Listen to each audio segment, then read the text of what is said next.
Buenos días, amigos, amigas. Somos la Iglesia Península Viva, aquí compartiendo con ustedes una porción de la palabra de Dios. Y estamos en la enorme tarea de leer y aprender de lo que escribió el profeta Jeremías, que es uno de los profetas mayores que están en el Antiguo Testamento en la Biblia.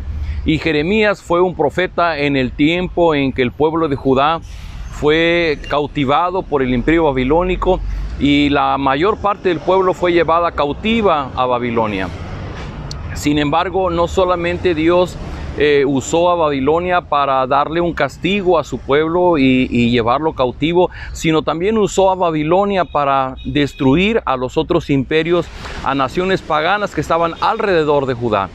Habíamos hablado de los egipcios, de los filisteos, y ayer empezamos a hablar de los moabitas. Decíamos que Moab es uno de los hijos de Lot, que tuvo con una de sus hijas, en un incesto. Y por esa razón los israelitas despreciaban a los moabitas. Y los moabitas fueron compañeros fueron familia de ellos durante muchos años. Tuvieron incontables batallas, guerras, discusiones. Y bueno, vamos a ver hoy una situación muy particular que se dio con los moabitas.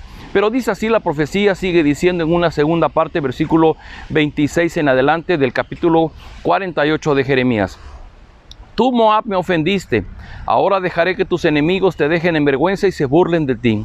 Tú, Moab, te burlabas de mi pueblo. Siempre hablabas de ellos con desprecio como si fueran unos ladrones. Pero ahora les toca a ustedes dejar abandonadas sus ciudades y quedarse a vivir entre las rocas, que les toca vivir como palomas que anidan al borde de los precipicios. Mi pueblo y yo te conocemos bien. Sabemos que tú, Moab, eres un pueblo orgulloso que se cree superior a todos, pero de nada te servirá ese orgullo. Ya no hay fiesta ni alegría en los fértiles campos de Moab, ya no hay quien exprima uvas ni quien prepare algo, y puse fin a esa alegría. Yo acabaré con los moabitas que adoran a otros dioses en los pequeños santuarios que han construido en los cerros, les juro que así lo haré. Y en esa segunda parte Dios sigue confirmando que va a destruir a los moabitas. Una nación por demás numerosa que se había asentado junto al Mar Muerto y era vecino pared con la nación de Judá. Y uno se pregunta, bueno, ayer veíamos que Dios quería destruirles porque eran pueblos paganos que contaminaban las creencias y la fidelidad de su pueblo ante Dios. Sin embargo, leemos ahora en Nehemías capítulo 13, dice así: cierto día, mientras el libro de la ley de Moisés se leía ante todo el pueblo, nos dimos cuenta de que había una ley que decía así: jamás se permitirá que los amonitas y los moabitas formen parte del pueblo de Dios. La razón de esta ley era que en cierta ocasión esa gente no les dio a los israelitas el pan y el agua que necesitaban, y en cambio le pagó a Balaam para que los maldijera. Por eso nuestro Dios hizo que sus malos deseos resultaran en algo bueno. Esta historia la vamos a encontrar en el libro de Números capítulos 22 y 23. En una ocasión el pueblo israelita, en su peregrinar por Israel, llegó a las tierras de los moabitas, y en ese tiempo el rey de los moabitas se llamaba Balac, y él tuvo miedo, y entonces tuvo miedo los israelitas que lo fueran a conquistar, y entonces fue en busca de un profeta madianita llamado Balaam, y le ofreció fuertes cantidades de dinero para que él viniera y profiriera una maldición en contra del pueblo israelita, y que para él fuera más fácil pelear contra ellos y ganarles. El profeta Balaam dijo que iba a consultar a Dios, y Dios le dijo que no fuera. Y lo curioso es que, siendo un profeta pagano, respetó quién era Dios y tomó en cuenta su voluntad. Bueno, después de muchas insistencias, él vino, y Dios le dice: ve con él, pero en lugar de proferir una palabra de maldición, le profirió palabras de bendición, y no fue una, fueron 3 veces, por lo cual el rey Balac acabó muy enojado, y finalmente no pudieron hacerle nada al pueblo de Israel. Pero ¿qué vemos en esta corta historia? Bueno, una de las cosas que me llama la atención es que seguramente en esta historia el pueblo de Israel ni siquiera se enteró de lo que estaba pasando en ese momento, tal vez después, pero en ese momento no se enteró. Y lo que vemos es la acción de Dios en todo tiempo cuidando de su pueblo. Dios había prometido cuidar de su pueblo y que nadie haría nada en contra de su pueblo si él no lo permitía. Y Dios usó aún a un profeta madianita para proteger a su pueblo.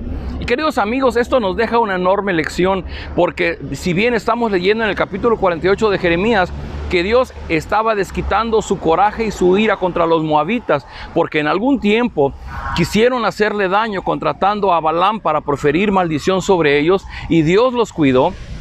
Esto significa solamente algo y muy importante, que nos demos cuenta o no nos demos cuenta, Dios está obrando a nuestro favor, Dios está cuidando de nosotros.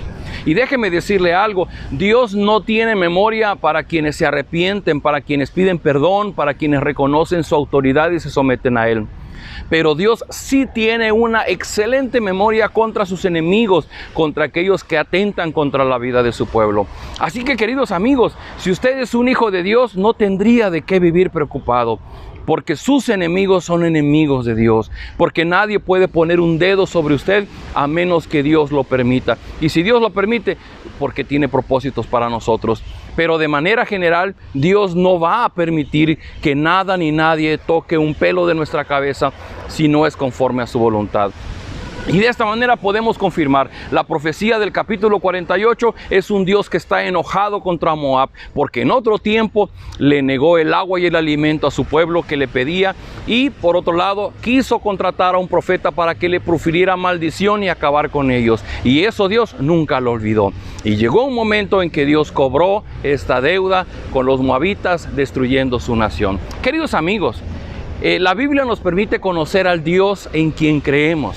Y así como hablamos de un Dios de misericordia y de bondad, también hablamos de un Dios que no perdona la maldad en el hombre y no perdona que los enemigos de su pueblo quieran hacerle daño.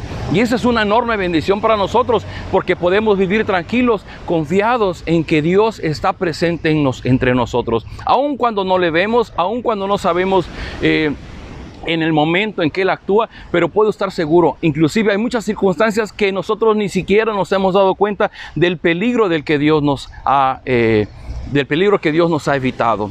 Sin embargo, Dios ha estado presente ahí. ¿Qué le parece si oramos y damos gracias porque Dios actúa? Nos demos o no nos demos cuenta, Él está obrando siempre a nuestro favor. Acompáñenme a orar. Bendito Padre, gracias por la vida, las fuerzas que tú nos das en esta hermosa mañana, porque podemos estar de pie para atender los asuntos del día. Pero gracias porque a través de la profeta de Jeremías en contra de Moab, podemos reconocer que tú eres un Dios que no perdona la maldad, que no perdona la injusticia, y que tú finalmente castigas a aquel que atenta contra tu pueblo y que atenta contra tus leyes. Señor, queremos rogarte que tú nos perdones. Si en algún momento si en nosotros ha habido orgullo, soberbia, arrogancia, queremos arrepentirnos de nuestro mal proceder, y queremos el día de hoy vivirlo en humildad delante de ti, reconociendo quién eres tú en nuestra vida y sometiendo nuestra vida a tu autoridad. Queremos rogarte, Señor, ayúdanos a amar a nuestro prójimo, ayúdanos a amar aún a nuestro enemigo, porque fue la indicación del Señor Jesús. Y de esa manera que hay una evidencia que tú eres un Dios de amor con las personas en nuestros tiempos. Cuídanos en este día, Señor, guárdanos en el hueco de tu mano, dale fuerza al cansado, dale ánimo al que no tiene ninguna esperanza en este día. Lo pedimos en el nombre del Señor Jesús. Amén. Queridos amigos, somos la Iglesia Península Viva y estamos contentos de compartir con ustedes. Les enviamos un fuerte abrazo. Nos vemos el día de mañana.